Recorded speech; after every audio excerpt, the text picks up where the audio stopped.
G'day and welcome to the Peter Montgomery Show. It's great to have you here. Now, I've got an awesome guest lined up for you today, but before we kick off, I just want to introduce you to our sponsor, YMag. YMag is a magazine all about your why you do what you do in business. One of the many great things about YMag is you can submit your why story to be featured in the magazine. You can request to be a feature writer about your business and about your why. And also, this is something I've taken advantage of, is you can secure prime advertising space in the magazine, and it's directed towards a niche audience, which is just incredible. I love it. So after the show, click on the link and go subscribe to YMag. All right, let's go meet our guest today. Well, g'day, Dev. Welcome to the show, mate. It's great to have you on. Hi, Peter. Thanks. Good to be back.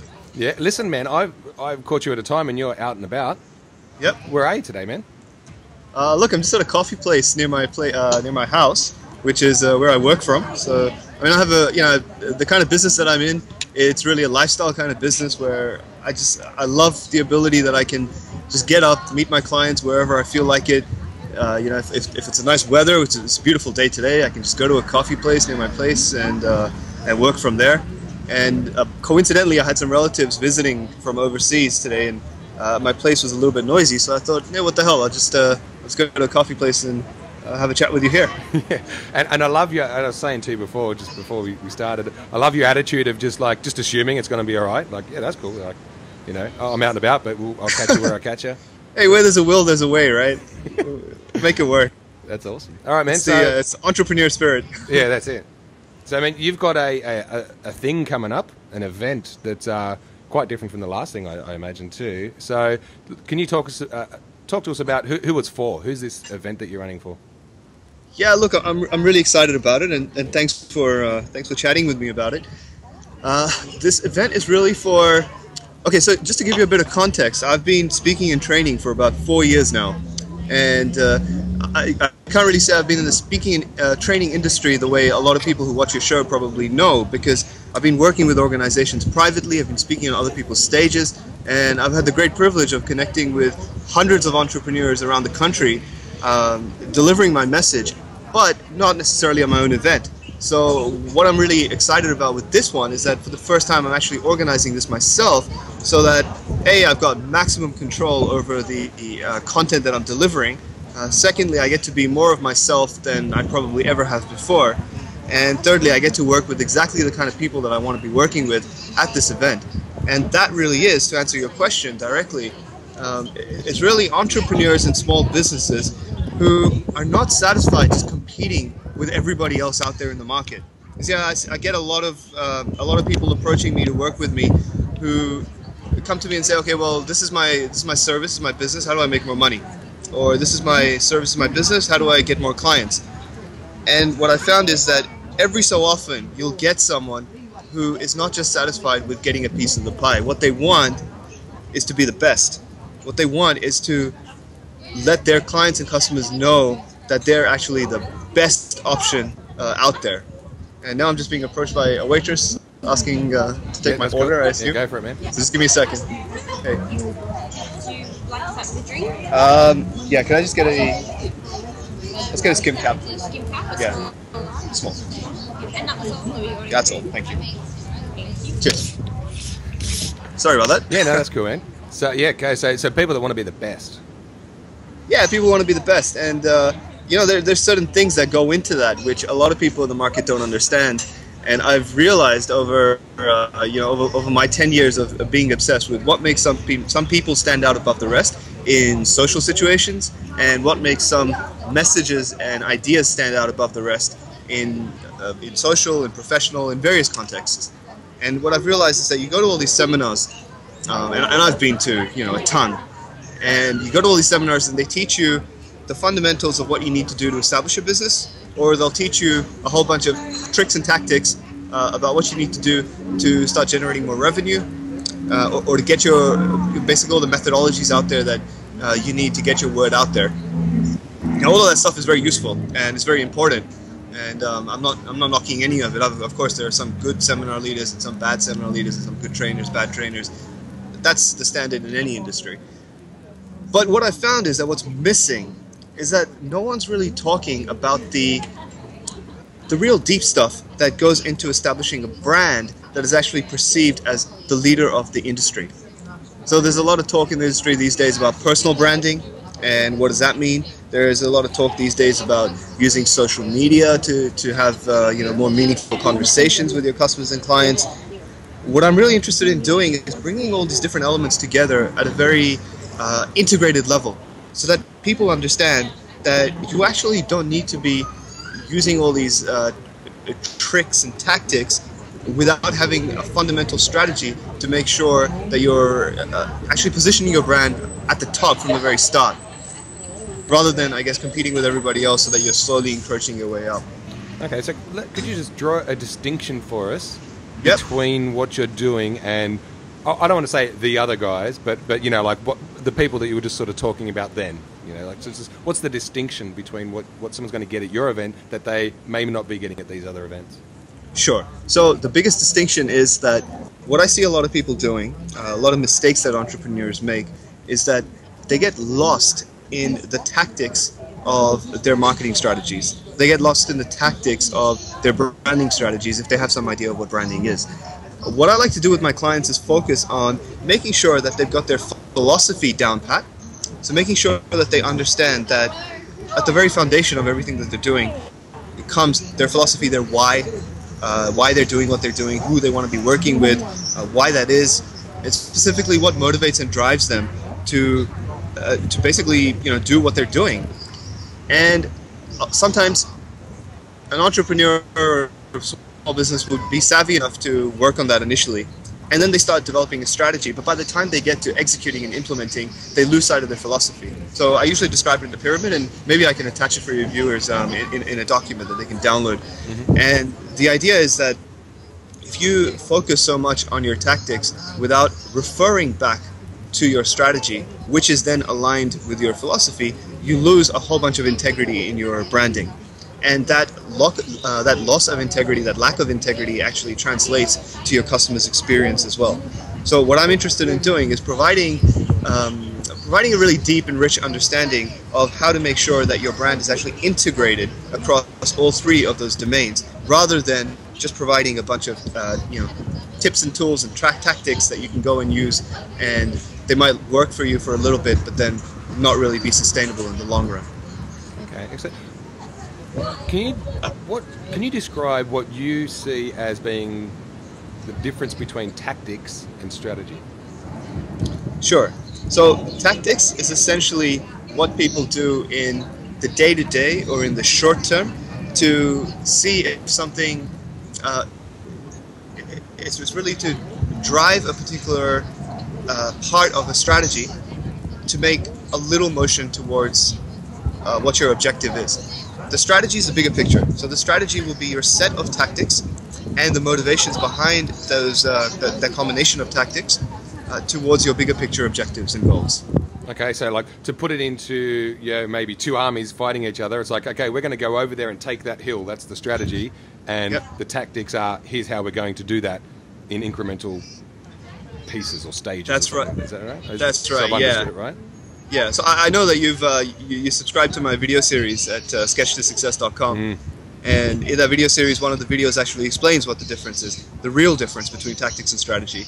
Yeah. And I'm not sure if you've seen that video yet, but basically the idea is that a lot of people think they understand the difference between tactics and strategy, but they don't really understand the real difference as to how understanding that difference actually makes a huge difference to your business. So people get confused. They don't understand where the distinction needs to be made between strategies and tactics.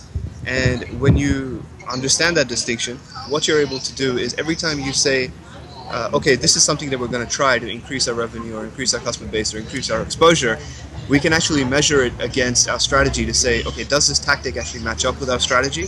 Is our strategy aligned with our philosophy? And then you're not just shooting arrows in the dark. You're not just basically taking a shot and hoping that you hit the target. You actually have a basis to make sure that there's a solid reasoning behind doing what you're doing.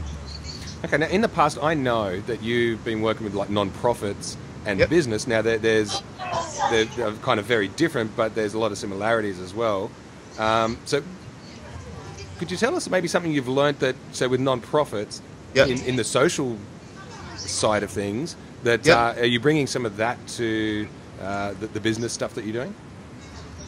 Yeah, since the last time I was on the show, Peter, I've had the privilege of growing so much as an individual, but also in my career. So I fired a whole bunch of clients that I was working with, and I know that sounds a bit harsh, but basically what it means is that I realized that my direction was going in a slightly different way, and I needed to step up my game in certain fields. And I've had the privilege of now working with clients all around Australia, and actually doing some business with people around the world as well now. And the more I have these experiences of working with people from diverse industries, the more I realize that there is no difference when it comes to positioning yourself as the absolute leader or expert in what it is that you're doing. Whether you're a non-profit, whether you're a social enterprise, whether you're a for-profit business, the point is that the same principles are going to apply in a very conscious and unconscious level. And what the foundation of those principles are is relationships, and using the currency of emotion in a strategic way to make sure that you're communicating the messages that you want most effectively.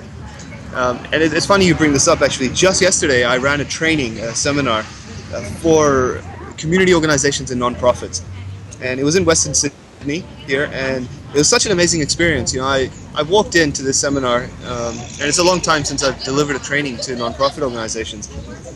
I walked into this training not actually being very clear about where I wanted it to go. I decided that I just trust my instincts, trust my intuition, and see what would happen.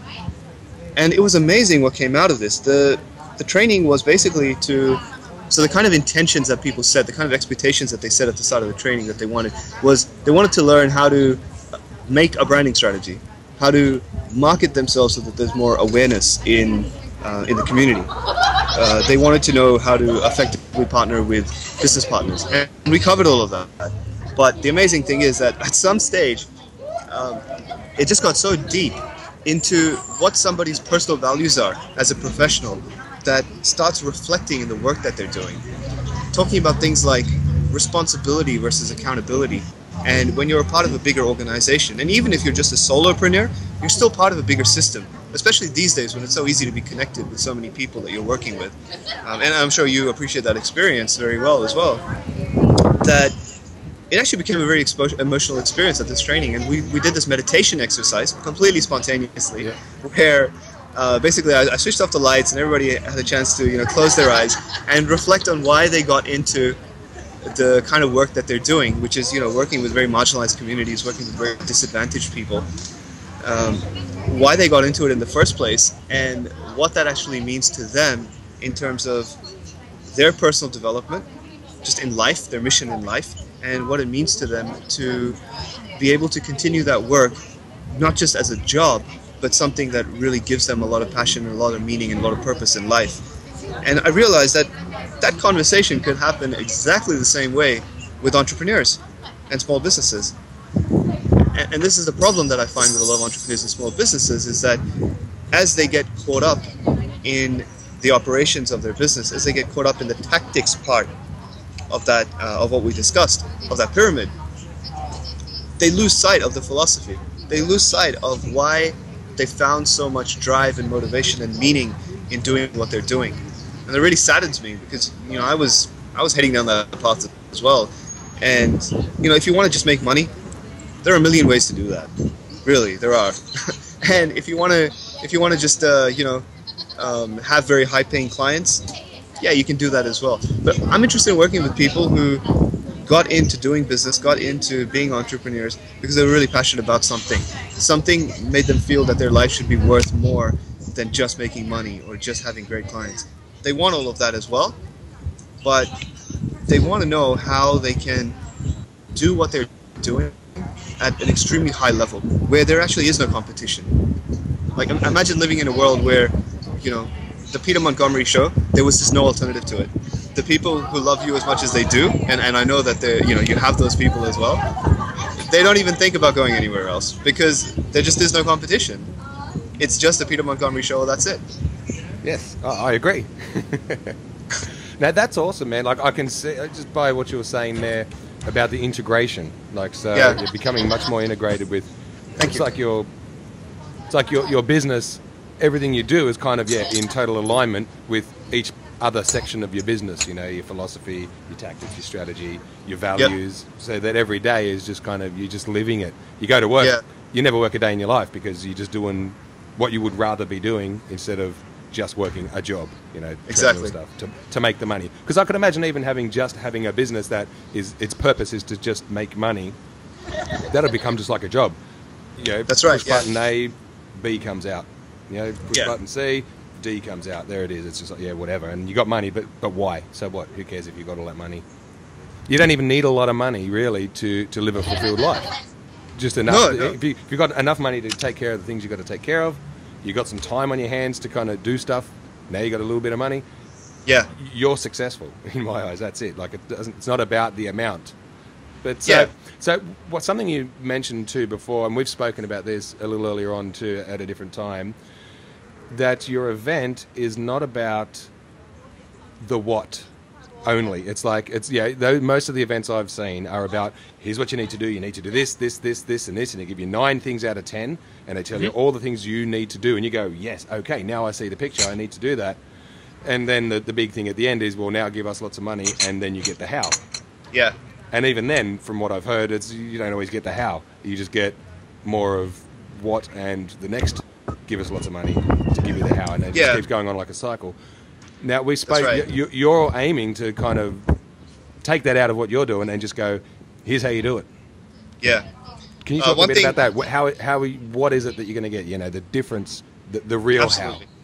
Absolutely. I actually explained this in the training that I ran yesterday as well. It's the difference between a seminar and a masterclass. And I thought about this a long time as well, because for a long time I had no idea what the difference was. I actually thought it was just a buzzword that people threw around.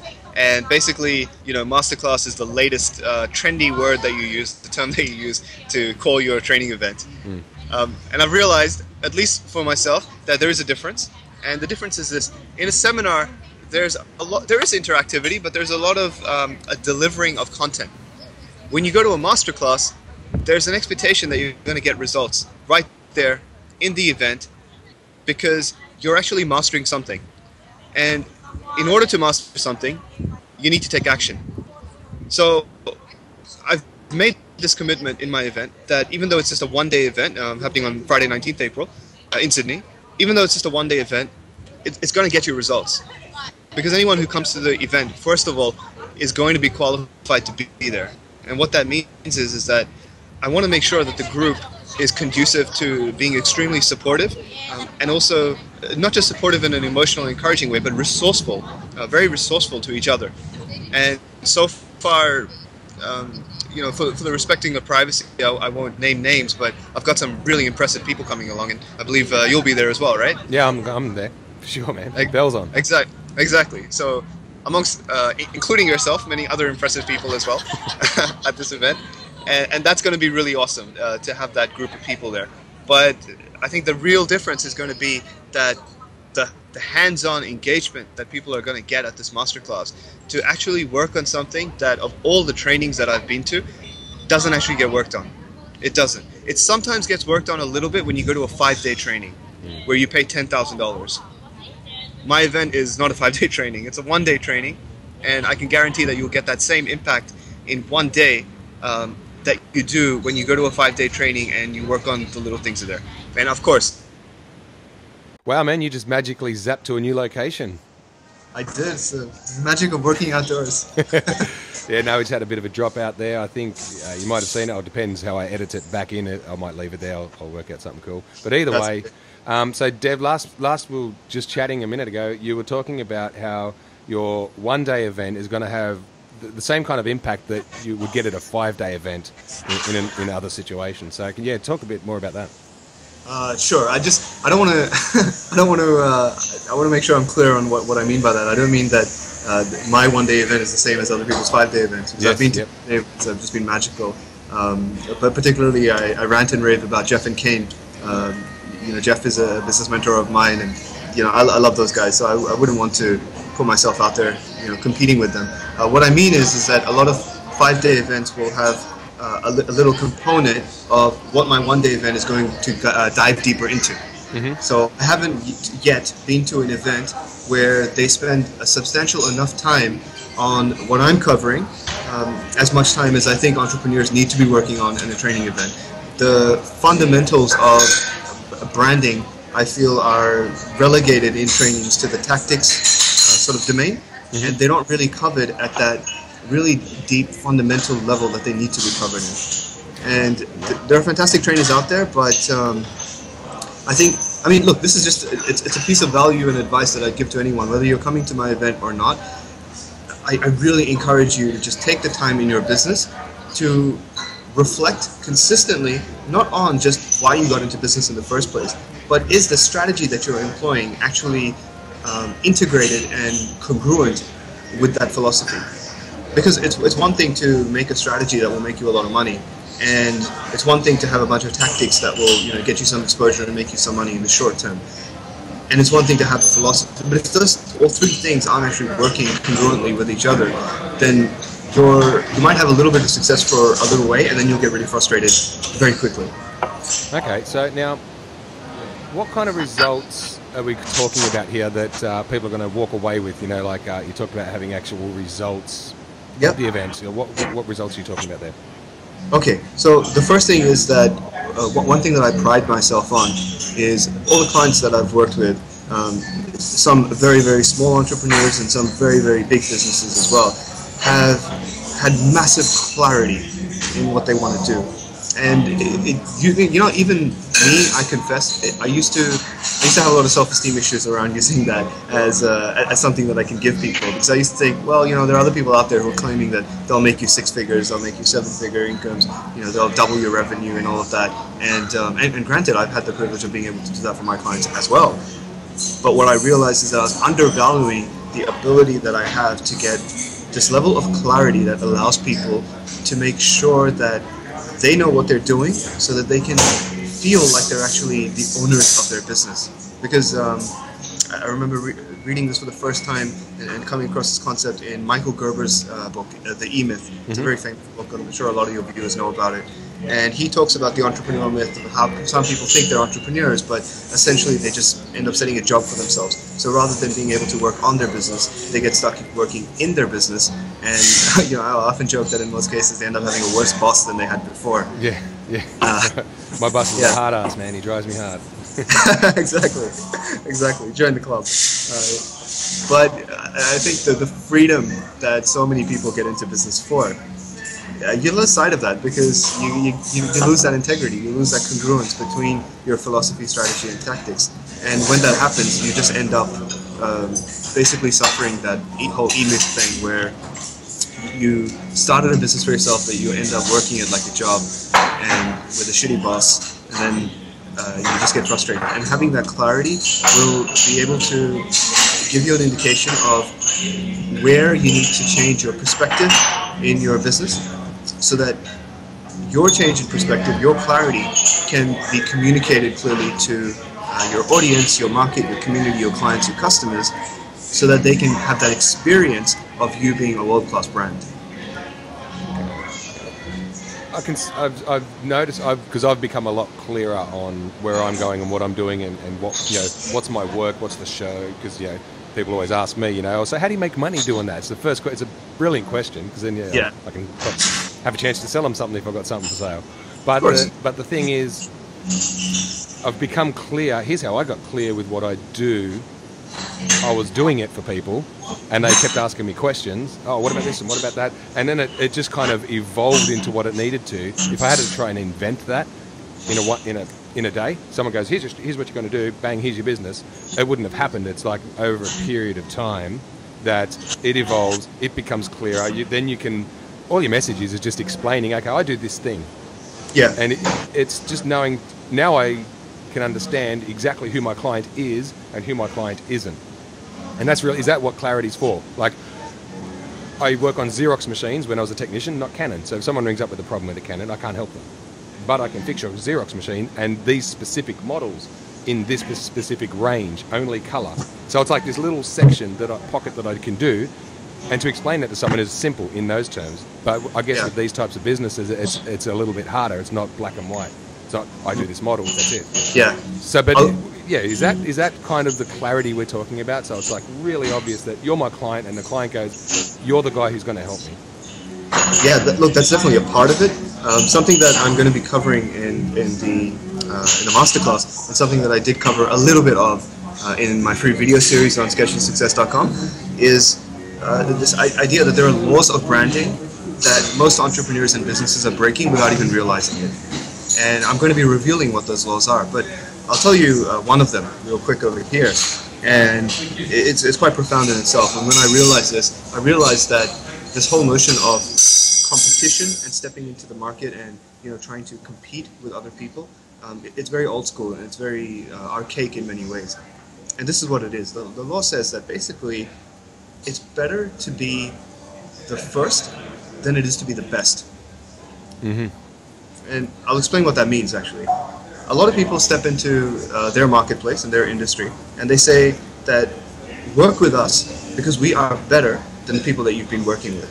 And at a tactics level, that might work to get you a few sales. But at a branding level, where you're actually establishing, it's kind of like you're teaching your customers and clients and your prospects the kind of relationship that you want to have with them. Trying to be perceived as being better than the competition, it actually doesn't work. And the reason it doesn't work is because people place their perceived value and their perceived credibility on whoever is first in the market as higher than somebody who can even stack up a bunch of evidence to say that you can do a better job than them. So, for example, let's say you have two mechanics in the same area. The mechanic that comes in first into the market says that I've been the first mechanic in this area. He's built up their relationships with the local market. He's done. Granted, they both do good jobs, and they've both done fantastic work and had good relationships with the clients that they work with. But then the second person comes into the market. The second person comes in and says, "We will do a better job than the previous mechanic." Now, you get into this whole conversation about commoditization and value markets. Now, if we're looking at it in a commoditized way, then there will be a number of people who will try the second mechanic out and see how they work, and if they're better, they will go to them. But statistically, and the research proves this, that there will still be a majority of people who will stick with the first mechanic because automatically in their minds what they're thinking is that the second mechanic is kind of like a copycat. And a copycat is no substitute for the original.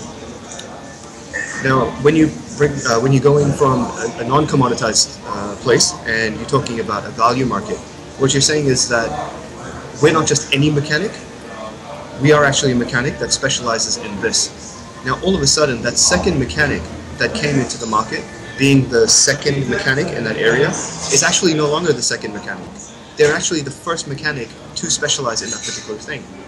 Just like Facebook, when it came into the marketplace, it wasn't, obviously it was competing against MySpace in some ways, but it made a point of difference for itself so that it was no longer the second MySpace. It was actually the first Facebook. And it's a bit of an abstract concept to understand this, but there are literally hundreds of examples in the world about how this works. And there's actually a lot of research done in consumer survey markets that the perceived value of a particular product actually has nothing to do in correlation with the quality of that product.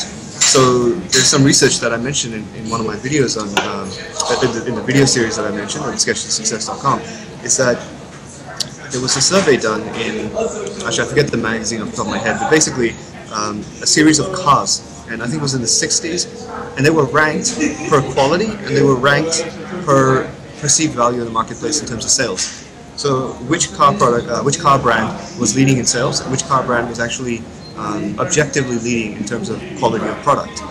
And I think what they found was that there was a particular car company that came fifth in sales. They were actually first in quality. Then there was one that came third in sales. That was, I think, last in quality. Yeah. Then there was that came first in sales, and that was second. But the point is that there was actually no correlation. You couldn't work out a specific pattern as to the quality of the product and the sales of the product. Yeah. So basically, in a sense, like what I'm getting from that is brand and the best don't necessarily mean most sales at all. Like to be the best, doesn't mean that your brand is what's going to make you make sales, whether you're the best or not. Best in terms of quality.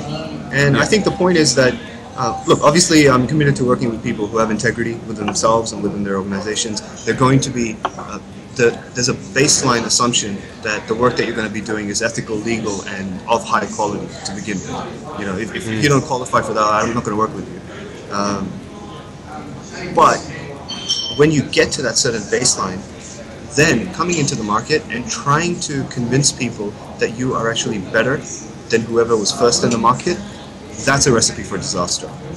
I reckon it seems like you've stacked up this whole bunch of work before you even get the work or the customers that, now we have to get all this message out there that we're the best. But if you're just the first, it's like, we've never seen that before. Wow, I want to go. I want that. If you're the first one doing that thing, then people are just going to come to you because you're the one to do that. I get it. Yeah, that's right. I think it's sort of sunk in. Like you've already quadrupled. Pull the number out of my head. Quadrupled the amount of work you need to do just to get on level with that other company because you've stacked up. Hey, look, I've got to try and compete and be there. But if you're just different, it's like there is no one else there. So you don't have any extra work to do at the beginning. Yeah. Okay. So it's like I always compare. I'm always just comparing in my head as you were talking. Apple versus Android. I think that's what the other ones are called. So Apple iPhone. Yep. The iPhone is an iPhone. You look at an Android. Oh, is that an iPhone? Oh no, it's the other one. Yeah. So and people that are Mac guys or Apple guys, they're not going to change over to Android, even if Android make the better stuff. It's like, well, it's not an Apple. That's right. They're sticking with their favorite company, sort of thing.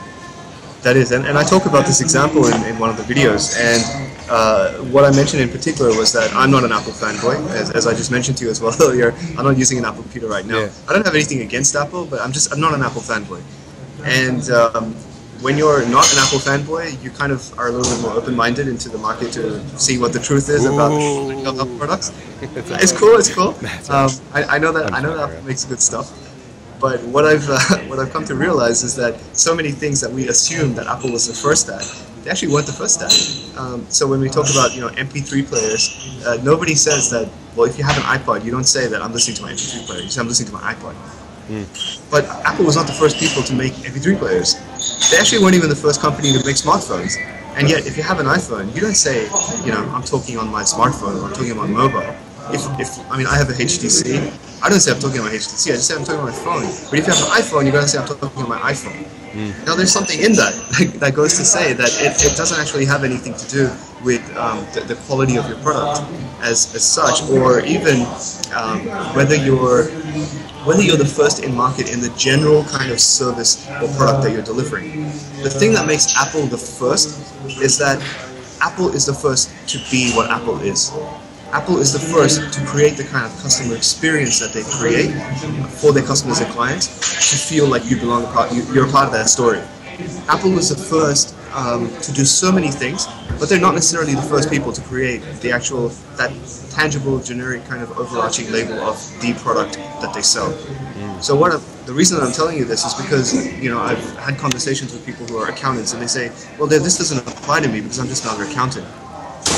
Or this doesn't apply to me because I'm just another consultant. There are hundreds of marketing consultants out there, and I understand. I've had this insecurity with me as well, and I've learned to overcome it because I've realized that there is only one you, and if there is only one you, then the question is not whether you're the first consultant or not. The question is, how do you make people understand that you are the first and only you, and there are people out there who are perfect to be working with you. How do you find those people? How do you make sure that you're actually connecting with those people in a way that message is just so crystal clear that in their mind the question of exploring the market or going to someone else doesn't even arise? So now they've found you, here it is. That's it. That's what I was looking for my entire life.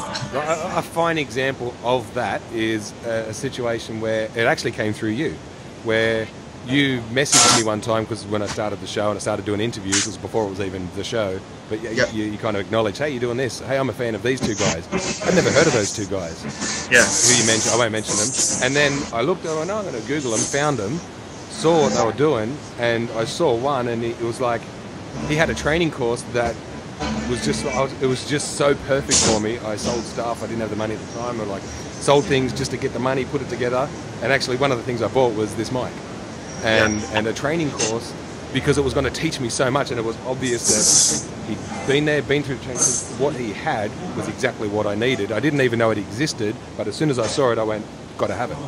Yeah. And I'm implementing a lot of that stuff today. You know? So it's like I can see where that happens, where I didn't even bother looking, I wonder what else is out there now I found this. It was, I got to have that. Yeah. Because I know it's going to work. Yeah. So I think the other thing to mention as well is that a lot of people find that that's. So I've had these conversations with people, and they've said, Dave, we want help with our SEO, because when people do Google searches on these terms, we want to be the first to show up. So first of all, for those of you who don't know, here's a bit of trivia for you. A whole bunch of SEO companies are going out of business now, because the world of SEO has changed so much. Search engine optimization, for those who don't know what I'm talking about. And the reason it's changed so much is because the way people search has become a lot more human. And the way search engines are displaying results, not just Google, but all of them, has actually become a lot more human, and it's become a lot more social. And if you're a brand that is trying to build your credibility, build your reputation, build your relationships based on just being the first to come up on a search result, you're missing out on a huge stake in the game where you're actually being perceived as the first in market. So what I mean by that specifically is that someone does a search result and they might actually come up with a whole bunch of options. So for example, when you did your research, I gave you 2 names. You may still have gone out and found like a bunch of different things, but there might have been just one person out of those, let's say, dozen options who was actually the perfect solution for you. And in your mind, the reason that it was the perfect solution for you is because it was the first one to claim that spot. It was the original solution provider, not necessarily the first person that you found amongst those dozen, but just in your mind it was registered as this is the person who is the leader, the first person to occupy your mind as the expert in what that solution was that you were looking for.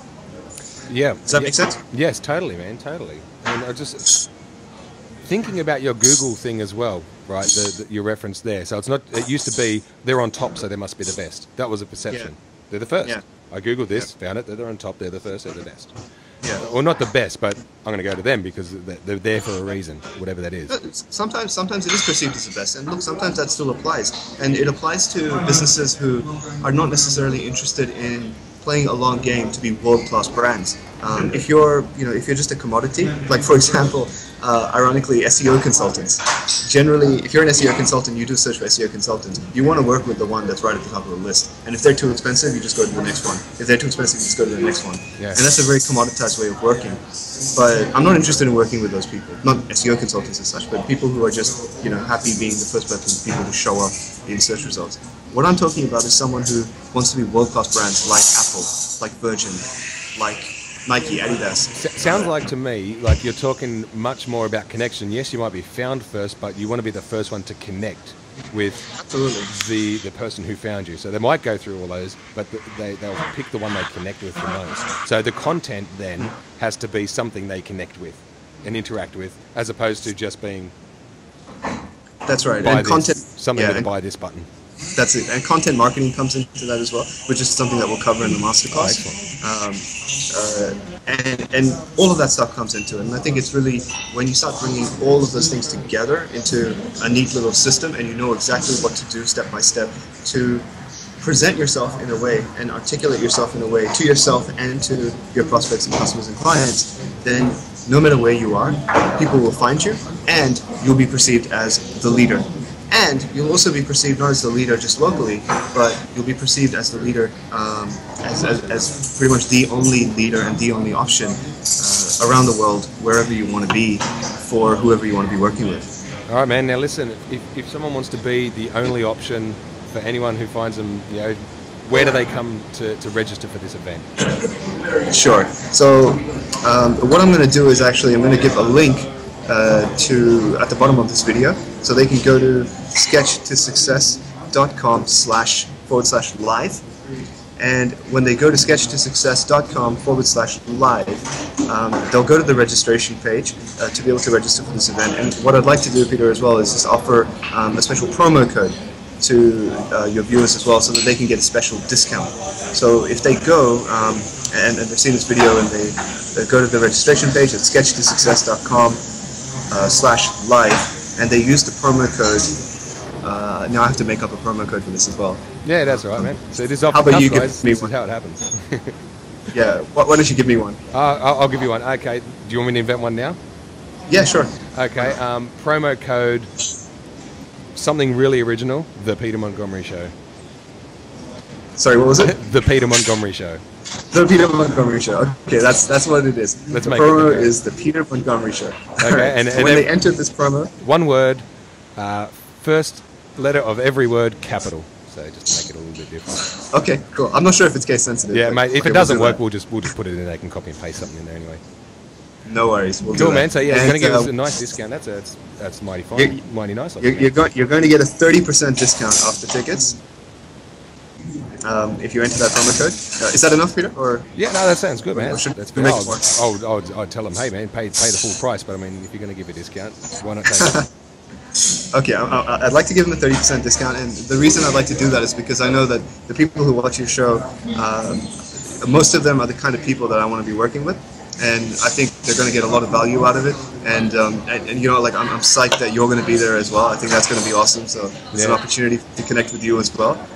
And I just want to make it very clear as well that there's actually an early bird discount just for another few days on the tickets, and this promo code actually applies on that discount as well. So That's a double discount. Even if it's like a double discount, yeah, it's a huge discount. So it's going to be cheap as chips. And to be perfectly honest with you, I want to make sure that people are committed to coming to the event. But you know, this is not an extremely expensive event. I want to make it accessible to people who are committed at this level, and then they can start playing a bigger game along with me as well. Yes. All right, man. Excellent. Well, guys, yeah, take advantage of this because I'm going. We can come and we can hang out. We can actually meet in person too, which will be cool. And be at an event where we're going to learn heaps of cool stuff. And it's actually why I got Dev on, because I know he's got quality stuff and different when it comes to branding and what it all means and piecing together philosophy, all that, like you've just heard in this whole interview anyway. But yeah, just sort of my stamp of approval with Dev. Yeah, he's a stand-up Thanks, guy, man. and he's going to really deliver on the day. And yeah, but come down and hang out anyway. Say that date again, just to make sure. Sure, it's Friday the 19th of April, and it's in Sydney. It's at a beautiful little function center where it's actually a fantastic room. I checked it out. There's a lot of natural lighting, a lot of fresh air in the heart of Sydney. It's very easy to get to, and it's going to be fantastic. I'm really excited about it. Excellent, man. All right, I'm looking forward to it. I'll see you there. All right, see you there, man.